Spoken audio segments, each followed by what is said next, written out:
Hey, folks, welcome to On This Hill, a podcast of Church on the Hill. I got Marty Wilkins with me today. Bruce is busy doing pastoral stuff in town. Yeah. Actually, that's another story we'll have to share sometime, what he's doing today. But sometimes it's surprising, I'll just say, what pastoral work looks like. Sometimes it Yes. just looks like helping people out in the practical, everyday stuff, and that's Yep. what he's doing today. I love that about him. He's not afraid to get his No. hands dirty. But Marty, you taught with me last night. I should say I taught with you last night. You were the teacher, and I was the color commentary maybe last night as we were going through our parenting class. Yes. Parenting on Purpose. Yep. Yeah. So I don't know how many people might know you or might not know you. So other than our high school pastor's dad.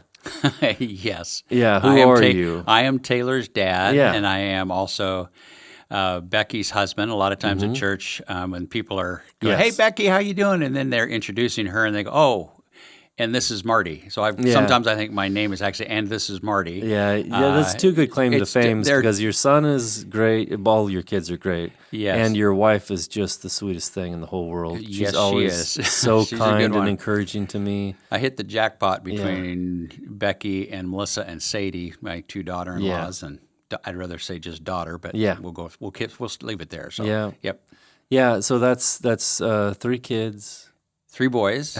3 boys and, Yep. and a daughter, and Yep. and then of course you got daughter-in-laws. Yep, How many grandkids? 2 grandkids, Judah Two and grandkids. Georgia, Okay. who are unbelievable.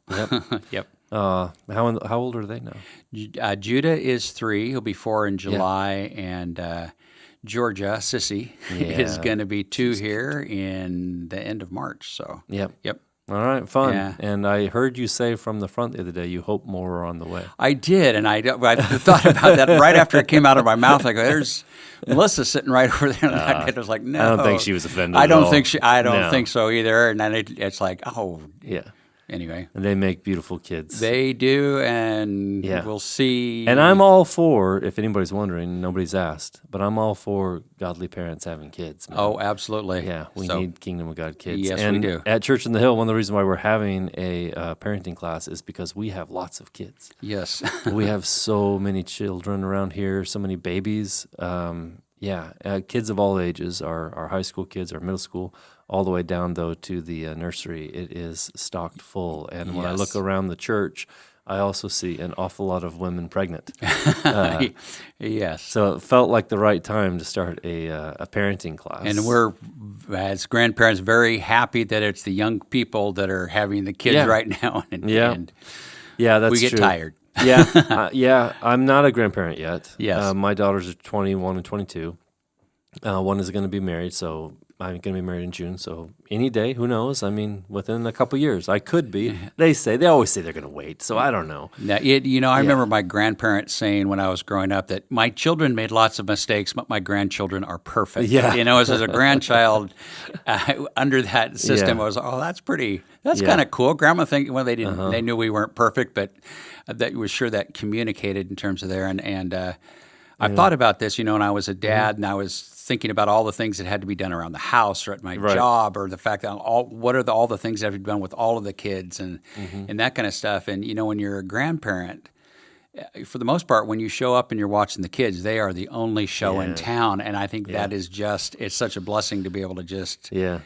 everything, all of the attention is right there, and they are delightful. Yeah. So, yep. Yeah, I like I say, I'm not a grandparent, but I have been mistaken for a grandparent many times Yeah. because we fostered for Oh, yeah. 6 years. Yeah. And so I would often have a little baby in my arms, and when people saw the gray in my hair and beard and saw me holding a baby, they go, Yeah. "Oh, a grandbaby?" Yes. And I'd say, "Nope, Yeah. just my baby." Yeah, absolutely. And then I'd always embarrass them. And I'd say, "Oh, no, don't worry about it. I Yeah. could definitely be their grandfather." Right. Because we've been married for 32 years, but we didn't have Yes. kids for 10 years. I talked about this with my wife just the other day on the podcast.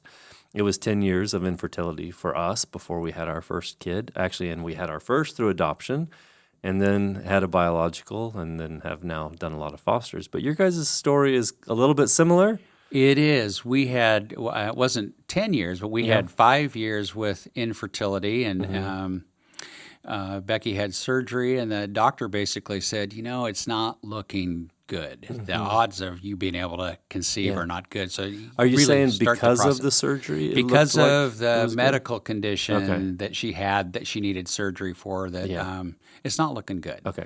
And in fact, I forget all the things in there, but the story behind Ryan and his adoption is quite an amazing thing, in the way that God worked kind of a miraculous set of events to get. We had all these things where there were deadlines that we were already past that worked themselves into that adoption story, and it's just a miracle that we ended up with him. And then, a year and a half later. Becky's, I think I told this in the story last night, and she's not feeling very well and goes to the doctor and said, well, could you be? And she's arguing, go, no, you don't understand. And it can't happen. And then they give her the blood test without her knowing it and come back and, hey, you're not going to feel well for 9 months. The first thought was, am I anemic? What's going on? Am I really sick? No. I think they showed the paper out, and she looked down and saw that it said pregnancy and positive. And then she just kind of went limp and fainted a little bit in the hospital office. That's so funny. Yeah. And that was Taylor. So That's amazing. And so how much time between Ryan and Taylor? Between Ryan and Taylor is just about 2 years. Okay. And then Caleb happened. Hey, Caleb came along 3.5 years later. So Yeah. yep. Oh, that's awesome. Yeah, we had a medical issue that we knew, like, oh, this isn't just going to go away. This is a very real thing. And after 10 years, we're like, well, yeah, that must just be it. And then after, actually during the process of adoption, we got pregnant. So we got both of our girls at the same time. Oh, my goodness. So we were walking through the adoption process with a lot of miracles. And that's one of the things I think it might be worth mentioning to the families out there, the couples out there that might be considering adoption. It can be daunting. Right? Yes. Just the process of going through. I mean, because home studies and paperwork and legal things and money. Yeah. Oh, You go under the microscope. Your life goes under the microscope. People are literally coming in, like you say, there's a home study. They come in and check out your home. And financially, I remember my wife and I saying, like, we're missionaries. We're not making hardly any money at all. Like, there's no money for this. What does this teacher, mean? so yeah, exactly. Yeah, and we had friends tell us, you don't need money, you need faith. Yeah, and we just kind of really clung to that. Like, okay, God, we'll just trust that you're going to provide for us as we go. In this process. And we were fortunate. We had one set of grandparents that had the money to kind of lend to us, and we were able to pay it back at a great low rate for that. And then Taylor was, I think, $25. For over at Kaiser. And that was a lot easier financially. A lot harder for Becky on that one. But, faith also. I think we paid $25 for a birthing class. Yes. And everything else was covered with faith. We were like, oh yeah, this is very different. We don't tell our kids they have different price tags, but no. There is that reality. There is that reality.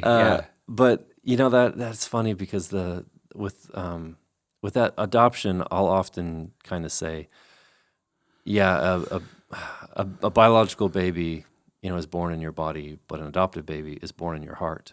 And it's a different kind of pain. Like you said, Becky probably physical, It's a different kind of pain, but both of them take pain and struggle and pushing. Exactly, they really do. Like the adoptive process. You got to commit to the process. You got to commit to it. Yeah. And then it depends on the adoption, but then there's like a 6-month period where you're going, what if, in terms of that process and the mom's ability to change their mind. And it's amazing. We actually know the birth mom, have had contact. I actually tutored. Ryan has a half sister. I tutored her in math for a while, and it was really oh wow. Yes, because we've been able to keep contact, and that's super cool. So and they're great people and Christians, and been praying for Ryan all the way along. So it's been a good thing. Our story's a little bit different because we were living in China, adopted from an orphanage, and so there was no mom that might change their mind or anything that happened. They were completely without any contact, because our daughter had been abandoned. Yes. But there still is that red tape and government, and what are they going to say? Are they going to accept or reject this, this paperwork? And then even when you get, like for us, we got a picture of our child first. Yes. And I don't know if you got what that looked like for you, but we got a picture of our child in the mail, and it was like immediately when we saw her picture, we were in love. This was our baby. We actually were able to pick Ryan up at 3 days old. Oh, wow. So and the parents, the birth parents, actually had a dedication ceremony where they handed him over to us. And you want to talk about tears and yes, yeah. So wow, was that so? Did you meet them beforehand, or was that the first year meeting them? We did. It was a program called Loving Options through Plan Adoption Agency. Becky used to work at Kaiser, and she, the one gal that she worked with, Becky had just had her surgery, came back. We'd had that news about probably we want to start the process. Mm-hmm. Becky shows up at Kaiser, and the other gal comes in there, and she goes, Becky, she's all the way up here in the car. I need to talk to you about something. Mm-hmm. I know it involves you. And Becky's going, what? Oh, no. What did I do? What's going on? Isn't that funny? That's our default. What did I do wrong? And when she got in, we found out on Easter, my son told us that his girlfriend is pregnant. They're going to have a baby, but they're going to put him up for adoption. Wow. And she goes, God impressed on me on the way up here that you are going to be the mother of this child. Oh man. Yeah. So and that's when all this thing started. So, and that's a day changer. You go to work. Yes. It's just a work day, and then you go home. And I say this, I don't say this facetiously, but it's like, oh, I'm pregnant, in a way. In the process, like, oh, I'm going to be a mom. Yes. And there's still that, just like with a biological pregnancy, it is this child going to make it? Is this going to all happen? Is everyone going to do what they say they're going to do? And physically, because, with a pregnancy, when a woman carries a pregnancy, there are those fears like, anything could happen. And we ourselves have lost 2 children in pregnancy, and that's a very painful thing. Yes. But that same emotions are there when you're adopting as well, isn't it? Oh, absolutely. And there's part of that miraculous part of that thing happening is, we found out about it, and then they said, here's the adoption agency. And then they actually asked the birth mom, there's a couple that's interested. Mm-hmm. And she's, I don't want to know who they are. I don't want to be swayed by that. But let them get the paperwork in or whatever. So we got our paperwork, and we were fully committed at that point and just knew that if it didn't work out with Ryan, then we would just would stay in the process and just go through the normal timeline. But we were way behind. I mean, it was months and months behind when you normally, and we're kind of jumping up the order in terms of there. And they showed the birth mom 3 families at the time. And they actually look at the portfolios, and then they choose. They choose the family. And she didn't know that you were one of those. She did not know that one of hers. And she actually looked at 3 families first and then said, no, can I see 3 more? We were in the second group of 3. Well, and then out of those 6, she picked us. Oh, yeah. And then, we kind of knew the family of the father a little bit because Becky had worked with the grandma, and and the birth grandma has done things with Ryan, and it's been they have been just an unbelievable blessing. That's so cool to us. Yeah, so we've got to have some of that connection with our fosters. Yes, as they've gone into adoptive homes, we've been able to keep actually most of them connection with them, and that is a huge blessing, but a little bit different situation. I got a follow up question. I'm just curious about. So, how old were you guys about when? I think when we started the process, 25. I was just about 26. I think we were still 25 because Ryan's birthday is in July, and I turned 26 in August. So you must have been married around the age. We were married at age 21. 21. Okay. Yeah. Yep. Yeah. We were both 20 when we got married. Yeah. So had you already started teaching, or were you still? I started teaching already. I'd been teaching for 5 years at that point. Oh, for 5 years. Right. So I had one summer. I got married. Started teaching and big year. I was like, that's a big year. And it's like I look back at it now. I said, what were we thinking? How were we financially going to make it? And fortunately, my mom and dad gave us a pretty good wedding gift in terms of cash. And we went, what would we have done had we not? Oh my goodness, yeah. We started Been with blessed that not a way. lot in our pocket at Yeah. all when I mean, I was 20 years old, so how much money could A I lot of have love, even not had? a lot of wisdom necessarily. Yeah, exactly. Yeah. So I'm just curious here. What I'm always a little bit curious about this because my experience was, having 10 years before we. Yeah. You kind of look around during that time, Yeah. and you're like, yeah, I want to be a parent. But you're also kind of checking out parenting through other parents. You're seeing how they do it, and you're seeing other kids, and you're like, oh, this is the way I think I want to parent. This is the Right. style I want to do. Or like, what was the difference between your expectation of parenting and then the actual experience of parenting? Was it kind of what you expected, or was it different than you expected? It was what I expected, but I think part of that is because I come from two sets of intact grandparents, and I was closer to one set, but both sets, both my mom and dad's both parents were great people and moral people, and That's nice. and people of faith, and they poured into us, and we spent lots of time at our at my grandma and grandpa's houses and got to know both very well. So I had that experience of being poured into by grandparents and watched how they lived and watched the way that they treated people. And mom and dad were they were both educators, but they were also just very interested in what myself and my sister were doing. They loved to be a part of things, and my mom had a lot of the love and logic stuff that we kind of talked about last night. I think she was very good at it.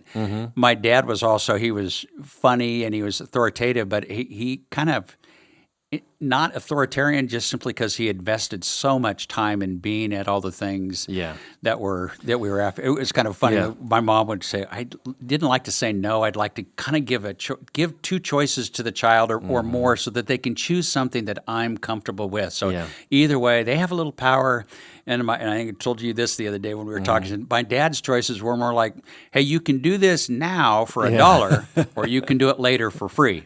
Yeah. And a lot of times I chose free later. And then when he came back about that time, you can do it now for free or you can do it later for bodily harm. Yeah. And that's usually about the time that I decided to do it for free. Yeah, that sounds But like my dad. And I'm not you sure could do how it well you... now, or you can do it now with a lump on your head. Exactly, yeah. I tease. My parents were not violent at all. No. But that was actually just generationally. I think more.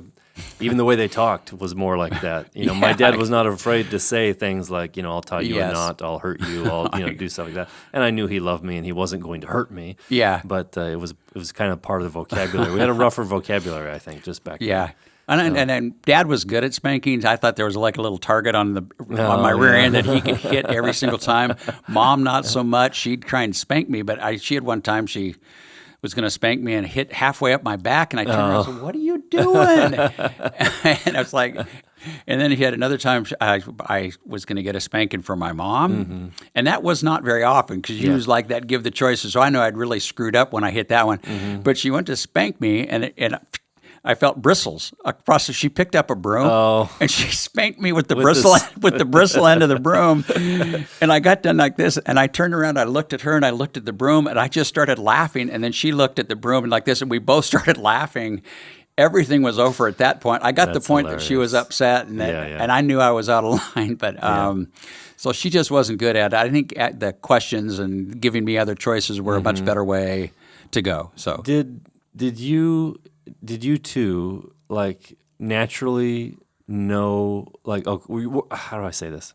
Were you two both on the same page when it came to parenting right away? No. Or did you have to grow into how do we do this together? We had to grow into how we do this together. And it's like they talk about your biggest fights in marriage are money and children, and certainly that was would be the case with us. Okay. We're absolutely no different there.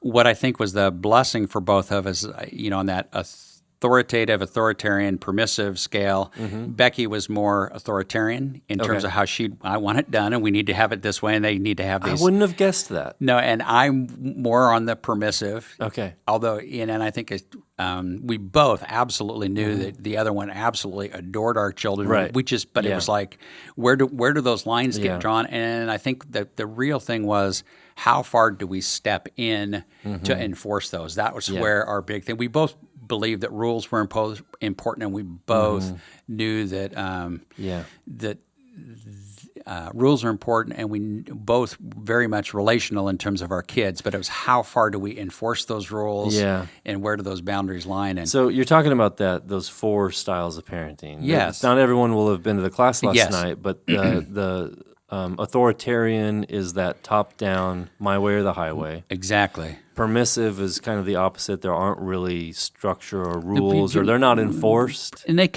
usually Yeah. permissive parents. They're trying to be good relationally. Yes. They're really trying to connect with their kids. But Yeah. and I think permissive parents that at least have direction in their own life, and a lot of times they can kind of get away with it because the kid can relate to the parent, and they see that the parent has order and structure in their life. And I think that the danger is when it's a permissive parent where they themselves are kind of lost and don't have boundaries and rules for their own life. Then it's not only don't you have boundaries to follow as a child, you don't have boundaries that you're watching somebody else adhere to. Is it And fair to that's- say with those two, which we're saying authoritative is the best? Authoritative Yes. is, you are the authority in the child's life, but the communication is more two-way. The relationship is deeper. It's not about the rules. There are high standards. When the child gets the rules, they understand that the rules are for their benefit, not because dad said so. This is my way with the fist down. It's not, hey, here's the boundary here. This is for your protection. Here's why I think it's for that. And obviously those discussions evolve as the kids grow older. And those other two, there's a fourth one too we could talk about. There was the uninvolved. The uninvolved. But with authoritarian and permissive, is it fair to say, in your opinion, like, I guess I'm floating this as an idea. I've seen both of those, while they aren't the best, work if the parent is still very loving, right? If the more love, the better. Exactly. Because then, like, well, if I'm over authoritarian and I'm top down, well, dad loves me. But that's kind of the thing. Somebody is overly authoritarian, and kind of doing that where you're kind of getting to that point where you're exasperating your children. That's where I think that the thing comes in where you kind of lose. The child starts losing their ability to process things as, oh, this is my consequence for my behavior. They're going, Dad's overreacting. This is happening here Dad's for the there. problem, Dad's the problem, and you think about it. Parents, when they get that authoritarian, there's almost like the child's behavior is a reflection on me. Right. Not the child's behavior is owned by the child. And I think that's one of those key concepts behind the love and logic is make the child own the behavior. Let them have the rewards as well as the consequences. I know I've done my worst parenting when I've allowed, basically when I felt like my child's behavior embarrassed me. Yeah. Because then I've done terrible parenting at that point. Yeah. And that's just such a pitfall. But also in that permissive side, if someone is overly permissive, they're not good, with rules. Their kids tend to have a problem with authority. Want to be a buddy with the child as opposed to to being the parent. Yeah. But if you are very loving, those things they can be corrected, and love, makes a big difference there. But with the fourth one, you were talking about uninvolved. That's the toughest one because there's just the kid does not feel loved. They don't feel loved, and they have no boundaries. And it's and part of what those things were is that these 4 parenting types were identified, and they were identified, and they looked at what were the typical outcomes for how children were coming when they were raised in that type of a household. Right. Authoritarian typically was you're having aggressive, rebellious children. You had a lot of children that learned to lie very, very well to avoid the consequences of the rule. I think talked about last night the problem why just simply rules that are harsh don't work when you're trying to force people to behave is they're just set up to create non-criminals. They're not set up. The relationship piece. That's such a low bar. It's such a low bar, and I think that's the thing that Jesus's bar, God's bar for us, was so much higher. Even in the Old Testament, you look at it's like God screaming at times, going, "No, act justly, love mercy, walk humbly." It almost, I wonder if it would be all right to say that in permissive parenting, it's It's almost like the goal is I want my child to be happy. And I would never want a kid, the goal wouldn't be unhappiness, but if you're just like, well, I'm not setting up rules because I don't want conflict and I want my child to be happy, then that's such a low bar too. Yeah, I think my spot where I would get permissive had more to do with a lack of courage at times to be the bad guy. And I think that's where I would say a lot be of their friend. And it's like you go like that, and that's where I was very fortunate to have Becky say, no, sometimes you got to be the bad guy. I can't be the bad guy. You gotta take over this role on here. And then other times it would I'm going, nah, I don't think that you really have your rule right there is not necessarily something you can enforce at this time. That's where parents, and that's where I thought we were a great combination between the two of us, because she made me step up at times, and I was able to kind of moderate when I thought, I'm not sure I agree with that. Yeah, and we got to have each other's backs as parents. If you're if you're blessed with a marriage and there's the two of you and you're raising kids together, then you've got to have each other's backs. There's so many times kids are so smart. Yeah, they can outsmart you and outmanipulate you so easy if you're not careful. Even good kids, it's just like, oh, we know who to go to for what. Like, I know I'll go to mom. I mean, our kids will tell me this as an adult. They will actually cop up and tell you. If you ask them, why were you doing this? They'll tell you. We even at a young age the other day, this was so funny. We're driving in a car, and Becky and I have Judah in Georgia, and Judah starts asking Becky a whole bunch of questions, and it was something about what we were going to eat or have for a snack when we got home, and he's asking Becky, and she's going, she's trying to say, well, I'm not sure if we have it, so I can't say yes because I don't want to say yes, and then we just don't have it. So she's going through this, and then he's going, but why? But why? But why? But why? Yeah. And then Becky says, okay, Judah, no more questions. Judah, without dropping a beat, went, Papa? Yeah. Yes. Papa. Yes. And he starts asking me those things. And it's like, so, at a 3-year-old, there's no, I'm just switching to here. And so I started just answering a couple things, and I'm smiling, and Becky and I are both laughing. And it's like and then Becky says, well, Judah, why did you stop asking? She said, well, you said no. But it was like, so now so I'm going to try the other grandparent. Let's see if we can get it there. But it's like, but he was just he's doing the job of a 3-year-old. Let's test it and see how this works. Yeah. So, I got the 2 questions I want to ask you before we get out. And the first one is this. How part of what we talked about last night was, discovering the way that God made your child. Yeah. Just like figuring out, like, okay, who is this kid that God gave me? What are his gifts and talents and his likes and his desires? What has God wired him for? How has God wired him? Do you have any tips for how do you do that? How do you learn your kids? When they're when they're at the very earliest age, you start talking to them. Relating at whatever level and language that they can communicate with it, and you start, what are the things that they enjoy doing? What are their natural? Do you have any examples from your own kids? Like what? Yeah, did the boys just all like boys things, or did they have diverse? Ryan, our oldest, is very diverse. He was not somebody that was into a lot of sports and stuff like that. He was very good at organizing things, technology. He was absolutely loved animals, very patient, very kind, and stuff like that. But it was interesting because I went to outdoor school with all 3 boys, and when I went to and Taylor and Caleb both love sports. They love to be involved in everything.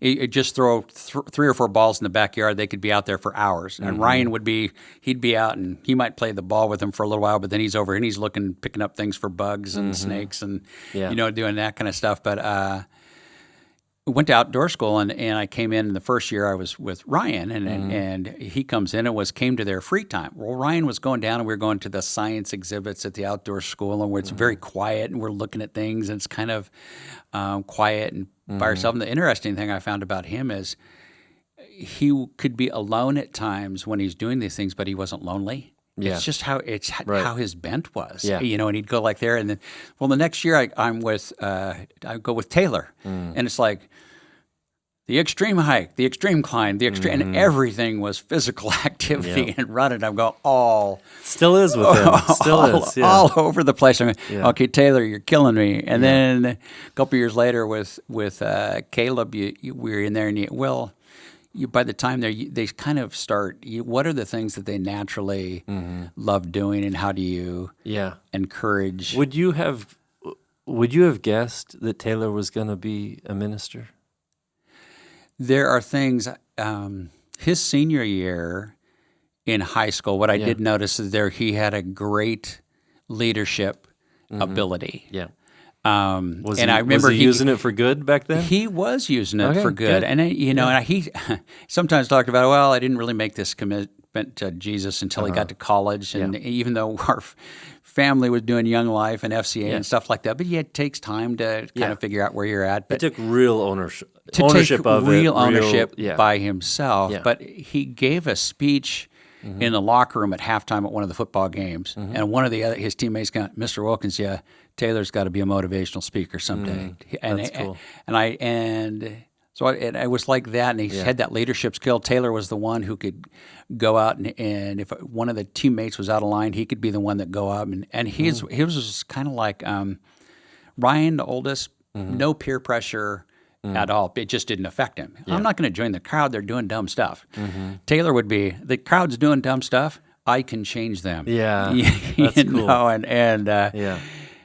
Caleb, he was like the one that not the same kind of leadership that Ryan had, but he was like the one that made one of my favorite comments about him was just simply one of the neighborhood moms went, all the boys get together and they fight all the time. And he said, but when Caleb joins the mix, they all get along. That's cool. And he's like that one that's kind of able to put all the pieces together. Yeah, I think about that because that was something on my heart as a dad. 'Cause Yeah. my dad was really great.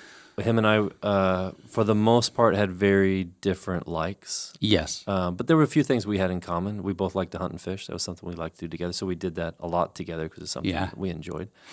And he never pressured me to be something that he wanted, Right. which I really appreciated. Yeah. And then, as a father of daughters, I kind of felt out of my element. Like, I don't know, what do girls even like? I mean, what is it? And I think what you said at the beginning was what made the most sense is just entering into their world. You Just gotta getting just- on the ground. Yeah. I mean, when my kids were little, they're of that age that there was this toy, Littlest Pet Shop was like the biggest thing in the world when they were little. Like, oh, Littlest Pet Shop this, Littlest Pet Shop that. I could care less about Littlest Pet Shop. I'm a 40-year-old man when they're little, 30s, in my 30s. But I was on the ground playing Littlest Pet Shop all the time and seeing the way Exactly. they interact with one another and, how do they treat each other and what are their likes and dislikes. And Yeah, you go to preschool plays and you go to t-ball games and you do those things not because it's going to be an exciting game, but I always thought t-ball was the apex of American sports because it's the only sport where the entire inning could get shut down because a frog was located behind a base or something. All the kids from both teams are over. And that's awesome. So yeah, and it's funny how it also enriches your life. Like honestly, I'm not into athletics. I wouldn't go except I've got one daughter who's an athlete, and so I've attended a lot of athletics and enjoyed it. Exactly. I would probably never go to theater and watch a play except one of my daughters. It loves it, and so now I've seen quite a bit. You can love theater because you love the person in the theater. Yeah. And same thing with the sports and the other things. Yeah, and it just amazes you to see the way that God made them, what Yeah. it looks like. We tried a couple little tools like Strength Finders. I don't know if you've ever heard of that. I have not heard of that. It's a great little tool that they make Strength Finders for kids, basically. And it's Okay. a little test that they take that kind of shows them, hey, here's the way you're wired, here's the way you think, here's the way you like to solve problems. And then, there's the Myers-Briggs stuff. And Yes. different people have different feelings about that, but I think it's of worth as long as you don't value it too high in a way. Just take a look at it. I mean, kids love things that talk about them. Have you ever noticed that? Yes. Like if you put their name in a story, they'll listen to it forever. Yes, absolutely. And I think that's when the kids were younger, there was a site, 16 Personalities, that's all about that, Myers-Briggs. And like getting those results back, I could just see them like come alive, like, oh, wow, this is just like me, or yeah, I do like that. And Yeah. again, we didn't put too much emphasis on it. Right. Because we're trying to see, well, how does God make you? But it's worthwhile. It kind of helped us see. any tool in any way, shape, or form. But I think that greatest tool really is again, and I think that's for me. There was the blessing of having a grandpa in particular and the dad that both got down on their knees and got in the dirt with you looking at stuff. Yeah. All right, I said I had 2 questions. This is my last one, and I just want to talk about your relationship with your wife during the parenting phase of your lives. Because you had a good amount of time before you had kids, and then when you have kids, that pretty much is what your life is about. That's exactly. I mean, your careers and everything are important, but they take second seat to your role as a mom and dad. But then there's a day when the kids leave, and you just get grandkid visits. Yeah. Like, can you talk about how has that gone? You know, how was it an effort? Was it easy to get back to just us? Yeah, well, to stay in relationship and not just be mom and dad to each other, but also to be, husband and wife during that middle phase. Right. I think, and to reconnect after. I think we both, and I think a little with having the infertility makes you really, really, really appreciate being It's true. a parent. And we both knew, and I think the thing we both appreciated about each other, even though I might disagree with her on things that had to do with how far the boundaries and the borders and how to enforce those, we would argue about, but we'd argued because we were both so passionate that we were both not wanting to screw up these little boys. Yeah. But what the boys, I think, knew beyond all shadow of a doubt is both mom and dad. And I was so appreciated that I knew that she was absolutely beyond all shadow of a doubt committed to those little boys. Yeah. And she was a far better prayer than I was. I certainly prayed, but it was far more of I'm going through things and praying, and she's meeting with ladies, and she's praying like crazy for those boys, and she was praying for Melissa from the time that Taylor was 2 years old, and Sadie, Yeah. And what about when they moved out? Like, had you maintained a good, healthy marriage during those years so that when they moved out, you weren't strangers? We had one of the best things that happened. And probably more with me, Disney junkies, and so we loved Disneyland. We served many trips down there. It was we'd kind of planning the things and go back and we do not share that in common. No, we'd end up back. Love for the mouse. Yeah, we have. Sorry, I don't want to offend your religion. No, I'm not offended, and nor do I care. So good. But before Caleb's senior year, Taylor was working at Camp Tadmore and counseling down there, and I think that camp was one of those places where he really took that step in faith to that. But he said, "Can we drop Caleb off down there for the week?" And he said, "Yeah, absolutely." And so your mom and I just want to go to Disneyland. We're going to go to Disneyland together.